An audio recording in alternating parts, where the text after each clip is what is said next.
How's it going, Scrub Gamers? Welcome back to another video here at ScrubGames, and today we've got another of our Star Wars deck profiles, and this one is going over my favourite leader and my favourite combination for this leader as well, being Double Vigilance Chirrut, or Double Blue. So we're going to go into it and go over the leader and the base, and kind of go over the deck choices along with the side deck as well, and basically just give you my version of this lead, because it's my favourite one, it's so flexible, and I've been enjoying it since trying it out. So before we get into the video, feel free to like, comment, and subscribe. Keeps you updated with my videos as when they drop, and if you click the notification bell, you can get alerts when my videos do drop to watch them there and then, or at a later time. That suits you.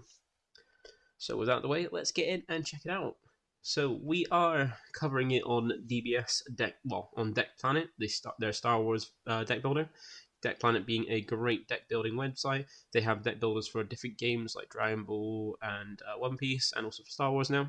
And it's a very useful, very nice interface, very easy to use, very easy to learn, and helps especially when it comes to like content creating and things like this. So if you ever want to try out Deck Planet, feel free to go ahead and try out. The link to the deck builder is in the description below, so go ahead and check that out. But for now, we're going to go and have a look and start with the leader. And as I see, you can have like, it has just really nice features like this, allow you to just basically, while you're like building decks, just to see your leader and like see cards without needing to like come back in and out of things over time.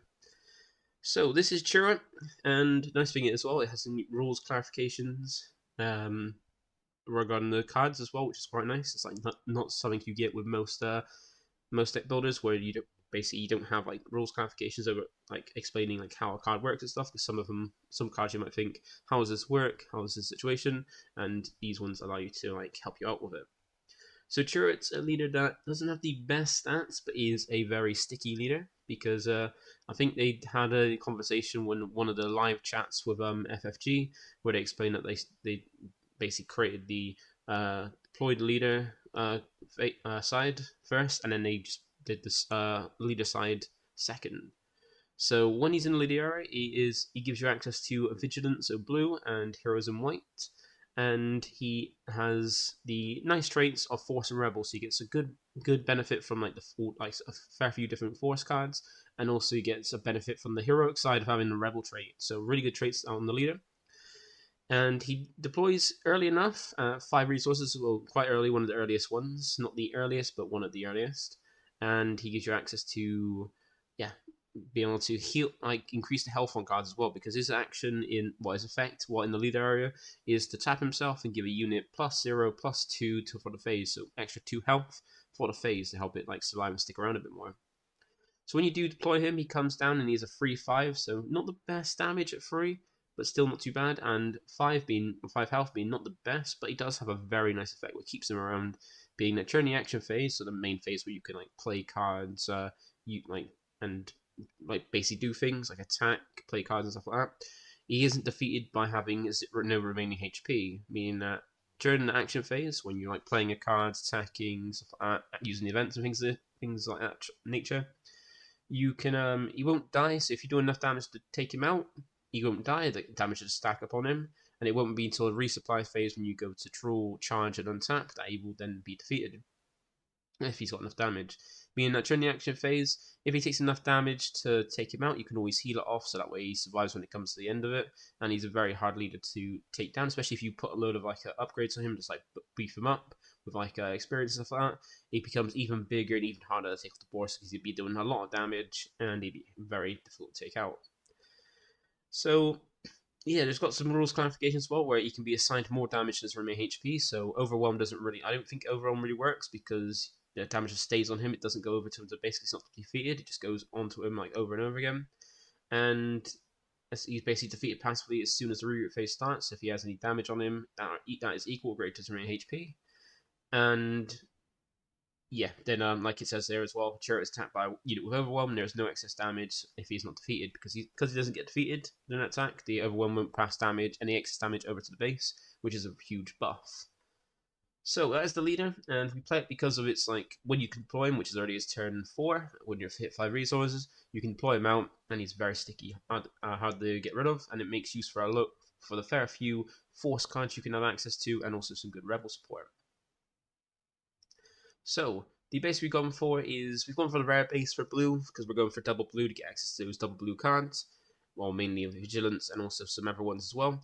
And this base allows you to give a shield token to a non-leader unit, which is going to be really handy as well, because it means you can give a shield token to one of your units that you may buff up or want to keep around to have them protect from damage once, which is really nice. But you do have only 25 health on base, but luckily Vigilance has a fair bit of recurrence and also healing and stuff like that. So 25 health is not too bad. You can always like heal damage from your base. So starting off with the cards, because off from the start, so we got some of the units. We're going like cost order. So we got R2D2 being a really nice one. Nice little rebel, 1 cost, 1 4, so decent amount of health, not the most damage, but when played or when attacking, you can look at the top card of your deck and either put on the top and potentially put on the bottom of your deck. I mean, you can look at the top card of your deck, see if that's going to be useful for you, and then keep it there, or put it to the bottom if it's not going to be useful for you. So you put that as a free, because it could be a very handy one to kind of find things you want. Then we've got 3 copies of Regional Governor. Like, you don't get, because we're playing Double Vigilance, we are locked out of all the different aspects without incurring the penalty. So we're stuck with only using the heroic units without taking the aspect cost or aspect penalty, or and vigilance. So we're locked to 2 aspects to make use of it, because we sacrifice another aspect to gain access to the double aspect cards, and sure, it can make very good use of those. So we got 3 regional governors. So it's not the best unit, but it's got the same stats as R2D2, so a bit bulky. Doesn't do much damage though, but has a really nice effect to make usefulness of it. Being one played, you can name a card.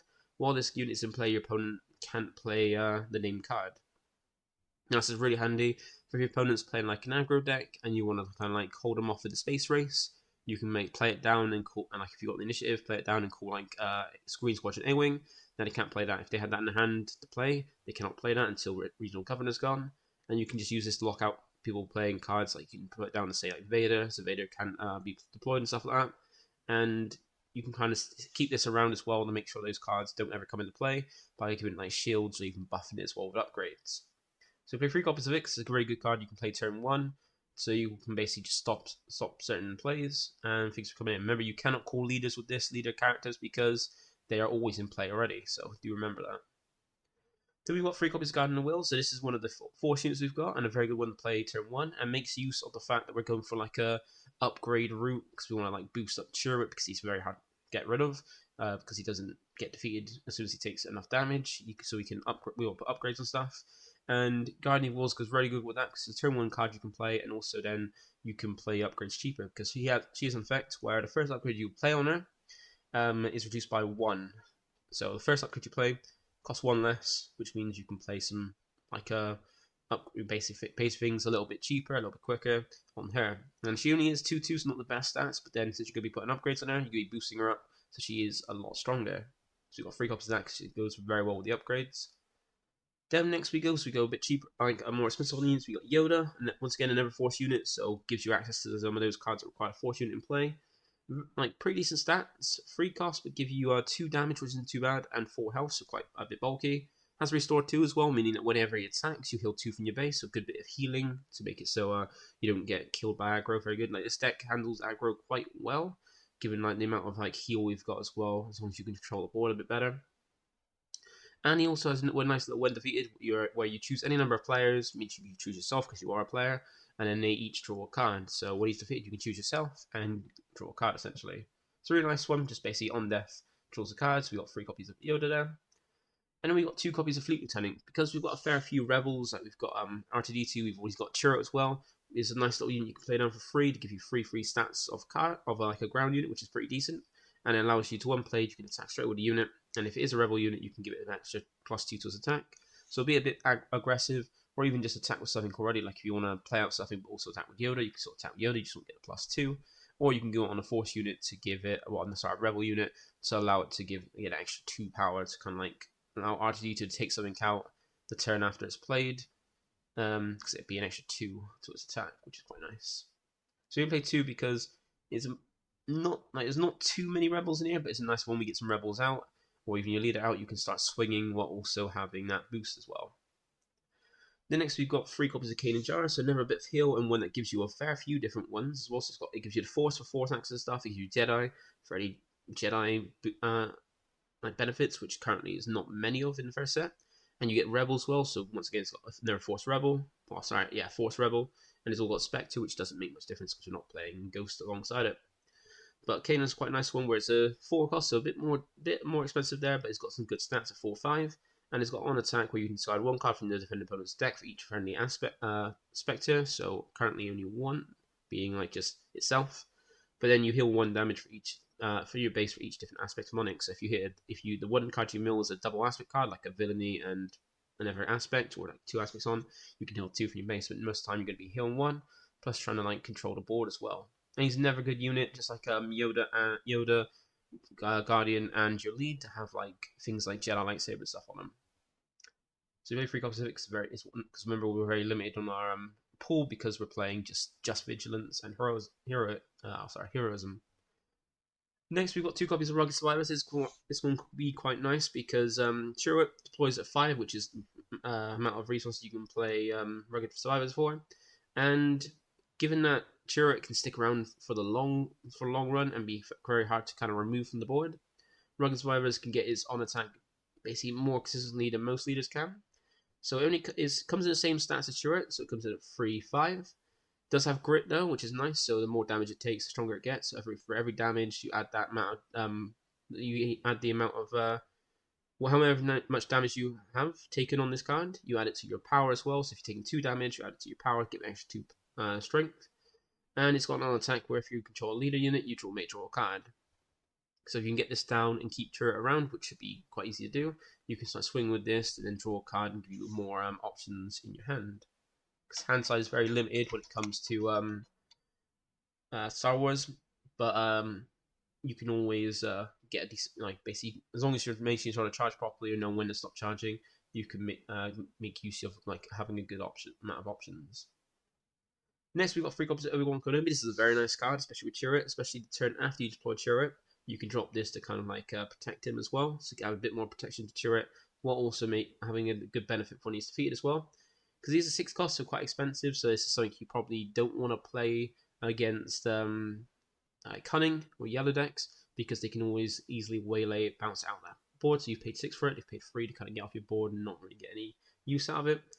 But he comes down 4 damage and 6 health, also has Force as well, so you can get the benefit of having the, if you need a Force unit.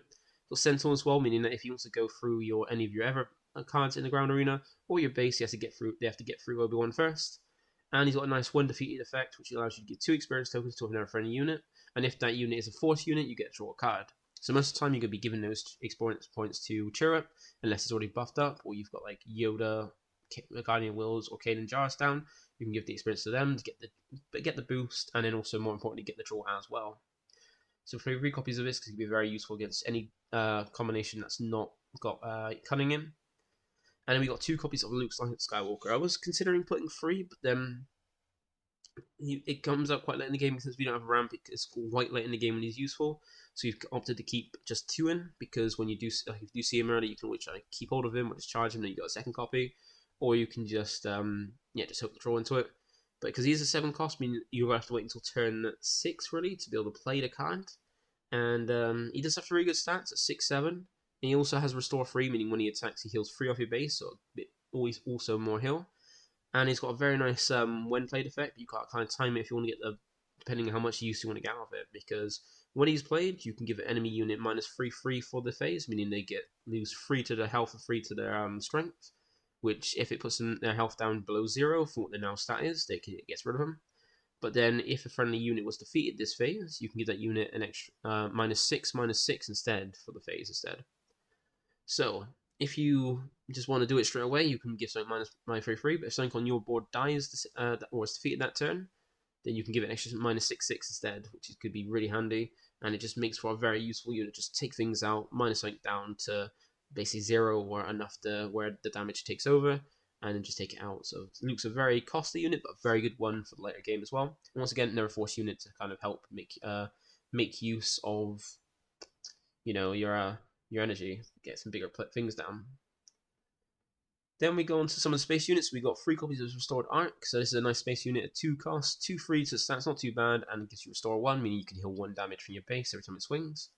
So very limited in the good space units for blue, and even with heroism. So you've got those. We've also got Distant Patrol. I put this in instead of the heroic one. That's the same stats as RP, just a skillless one, because while it doesn't have the most health, it's still turn one play you can make. Doesn't have much health, but then still does 2 damage with swings. But has a nice when defeated, you can give a shield token to a vigilance unit. So ideally, you want to play this one out turn 1, then straight after play before it gets defeated, play a never blue vigilance unit. So any one of these that isn't fleet 10 or RTD2. So that way, when it is defeated, you can give a shield token to it. And even then, even if your opponent doesn't attack into it, you can always crash into theirs to do 2 damage to one of the units, and then force this unit to give a shield to one of your other blue units. Very handy thing is if you got this out and you then deploy a turret, you can always ram this into something to take out, push some damage on, and put a shield on your leader, because it's just any blue unit, which is your leader is. So you've got 3 copies of this because it'd be useful. And then last one for our space units being system patrol craft, because we don't have many good units for space. Like we could put Ghost in, but then Ghost doesn't get a benefit unless you've got Never Spectre on.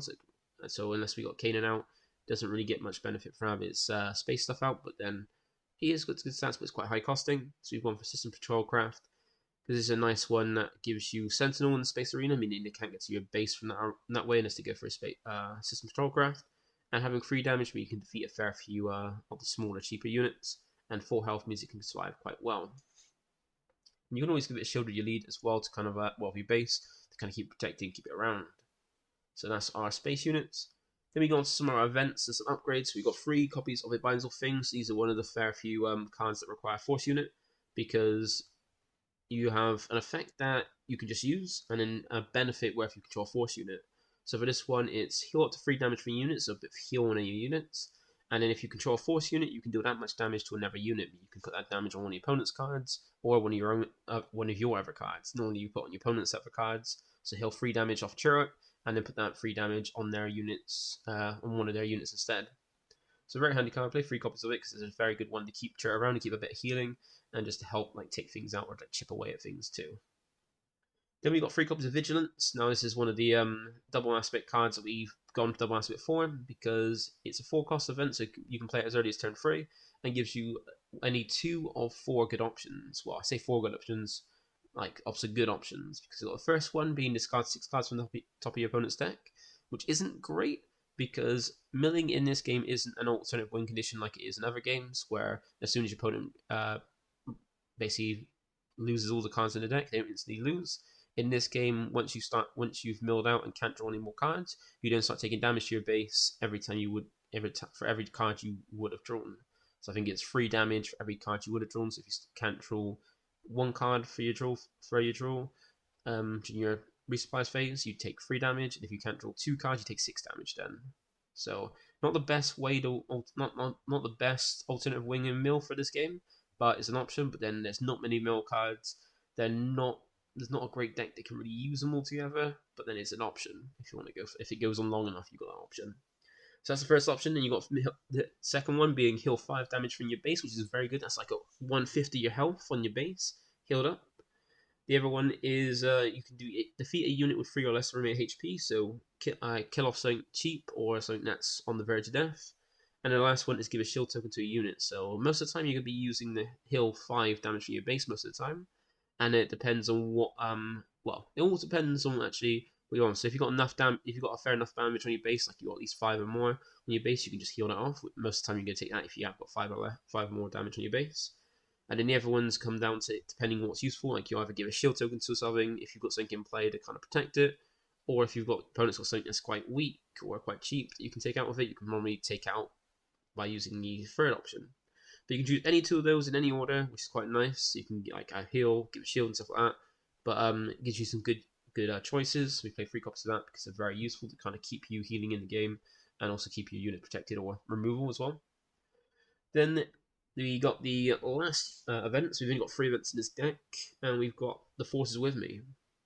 So there's another one of those Force cards, which you could do something, but then if you get a bigger benefit if you have a Force unit on. So the main effect is you can choose a friendly unit and give it 2 experience tokens to it. So that means you give a card an extra 2/2 to its stats, But then if you control a force unit, you can also give a shield token to the chosen unit. So it doesn't have to be a force unit you've chosen in the card, just any, as long as you control a force unit, even if it's not the card you're choosing, you can give a shield token to the card, and then you may attack with the chosen unit. So this is really nice in just giving, like, boosting any card by 2/2, and if you control a force unit, allowing it to have a shield and attack straight away with the card, being very, very handy. So if it's shielded, means you won't take any damage back, so you can potentially take out something. It does cost 4, but it's worth it to be able to, like, boost something up and swing it to either do more damage to your opponent's base or just instantly take out a card.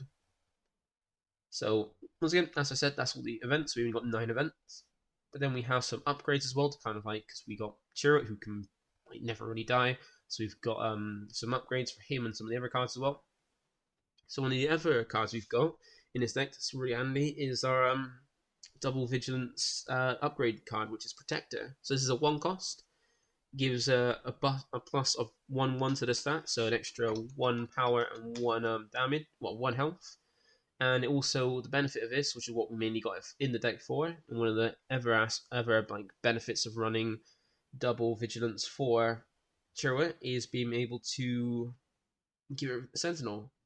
Because what Sentinel does is mean that you can't attack, your opponent can't attack a base or any other units in that arena until that Sentinel is gone. So you have to attack the Sentinel and can't attack any other units or bases in that arena.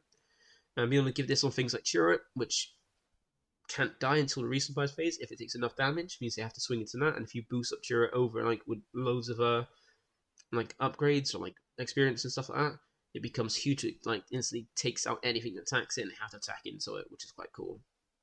You can even put on other cards as well. Like I've before put it on had a game where I've put on drawn both of them and put them on one of my space units, one of my ground units, so they have to go through, they can't attack my base at all, I have to go through those while I'm there attacking their base and stuff like that. And it's a really nice card to kind of, like, it's nice that it gives a boost and, like, boosts the stats and also gives you that protection for your base and stuff like that, especially working very well with Chirrut.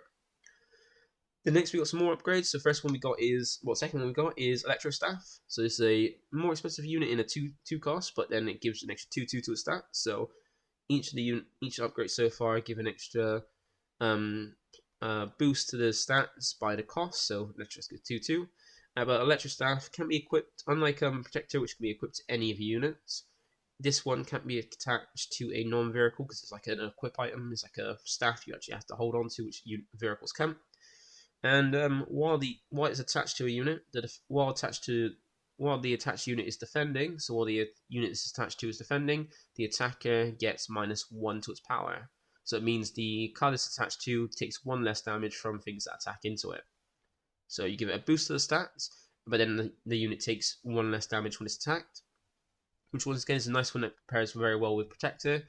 Meaning you can boost a card up with both with Protector and Electro Staff. You boost them up by basically 3/3 to the stats, so it does 3 more damage and takes has 3 more health. But now forces your opponent to attack into it with Sentinel, and then has this effect to mean it takes 1 less damage when it's attacked in. So that's great. Having to redirect attacks to itself, while also taking 1 less damage each time, is very, very handy, especially on things like Chirrut, which can then take more damage. You can heal it off with binds or things and stuff like that. It could be a very annoying unit, especially since most of the battle is done in the ground arena. So if you can chuck Protector on and Electro Staff onto a Chirrut, you can then go ahead and make it so your opponent has to go for him, while you're just going swing into base with the first thing you do with Chirrut, and then you got to attack through it, taking out their resources their units in the ground arena, where you just keep going through, or even healing off Chirrut as well, or even giving it health and stuff. So the last one we have, which you probably guessed, is Jedi Lightsaber. So the next upgrade, so the third one. And it's a 3 cost, but it gives 3 free stats. So far, with this deck, all the upgrades give an extra power and health equal to the cost of the card. So Jedi Lightsaber gives 3/3. Once again, another upgrade that can't be attached to vertical units, so it's only for the grounder units. And it's another one that gets the benefit of being on a force unit. So some of the good cards, that's why we got a lot of focus on force, because you get some good benefits from some really good benefits from the cards. And this one gives the card an on-attack effect, which gives the defender, so the card it attacks, a -2/2 to its stats for the phase. So you can attack into a unit and you give it -2/2, so you take 2 less damage and it has 2 less health. Meaning that if that 2 less health puts it so it's got enough damage that equals its now stats for its health, means it gets defeated before it does any damage back to you. And so you can take things out easily, or just attack into things and take less damage back, which is very handy. And now, if you can put one each of these upgrades onto Chirrut, you're giving Chirrut an extra 6/6 to its stats, meaning it's an 11 health and 9 damage. It minuses anytime it attacks a unit. It minuses it by 2/2 stats, so it takes less damage back, so you can help clear the board a little bit easier. It takes 1 less damage back for each electro staff you equip to it. And then it's got Sentinel, means they have to go through your leader to be able to take it out. And if you're just swinging at the base for 9 damage and they have to go for Chirrut just to get to your base, that's a big plus in my opinion. So that is the main deck. We kept to us sweet 50 to keep the consistency going. We want to keep it consistent and as useful as possible. I might change some of the space units because we do lack in space, but luckily we can hope with it binds all things to kind of move damage from your ground units to their space units to take them out, and also maybe like use Luke as well to kind of minus off their space units while attacking and dealing with their ground units. But yeah, we just comes down to a bit more testing, but it's so far testing pretty fine. Then we have the side deck as well. So, or you could tell from the side deck, because we have it in the main deck, that's one thing in this, is that if you reveal it in the main deck, it fills inside. We got a third copy of Protector in the side deck, because I found that from a testing the other day at locals, I found that Protector was a fantastic card, and a card that I should have put in a third copy, so I've now put in a third copy in the side. But we got some other cards as well. So we've got 5 different cards going aside, because in your side you can have a maximum of 10 cards. So the cards we have is 1 Protector, so that's 1 out of 10. We also have 2 copies of Redemption, so this comes when it comes to the later game and the more control matchups, when you got a heal of damage from your base. So for this could be really handy in just coming down and protecting from the space from the space race later on, and be able to trigger it when played. So it's at 8 cost, so it comes down very late, but has some solid stats in 6 power and 9 health. And it has Sentinels, so your opponent has to go for this in the space arena to get to your base. And when played, you heal up to 8 damage total, or 8 total damage from any number of your units and or base, and deal that much damage to this instead.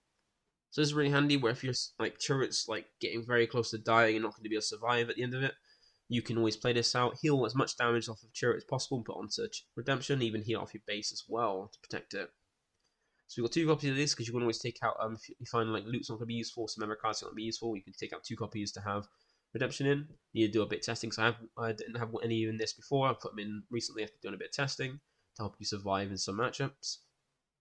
Then we've got 2 copies of Takedown. Sometimes you need more events to kind of take things down. You can't always take things out by attack, because where you've got like the strategicness of this game, where things come in rested and can't attack the same turn, and we don't have much ambush in like blue or in Vigilance and Heroic for to make use of to kind of help control the board. We've got to play things out and kind of control it with more of events than we do from battle. Takedown's a very nice thing to take out anything with 5 or less HP. And then we've got also 2 copies of Vanquish, which can take out anything that's not a leader, so another handy way to take out some like really big things in later games, to just straight up take them out.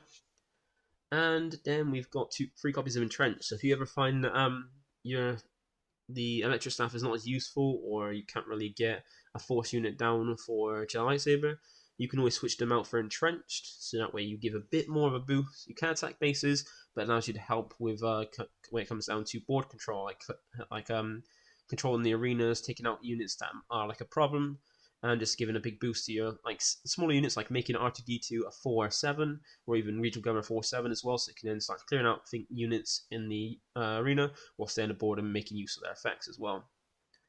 So that is it for the deck. Like do need do a bit more testing with Redemption, because I did have the blue tank unit. That's a 6 cost. It comes down and heals 4 from base if you control another Vigilance unit. That was very handy. It comes in shielded as well, but then adds more to the ground arena, whereas counts more to the space arena, and also can heal a lot more than just 4. But comes out like a fair bit later. But I need to do a bit of testing, but so far it's been tested very well. Protector is definitely an MVP, and something that I need to focus on, like which matchups use it more, and the benefits it can give to it, because it just helps putting Vigilance, putting Sentinel, especially on your leader after it's been boosted up as well, and if you can also keep healing your leader and stopping it from dying, is very handy. So that is it from me today. Thank you for watching. Feel free to like, comment, subscribe. If you have any questions or suggestions, feel free to leave them below. And I'll catch you in the next video next time. Bye for now.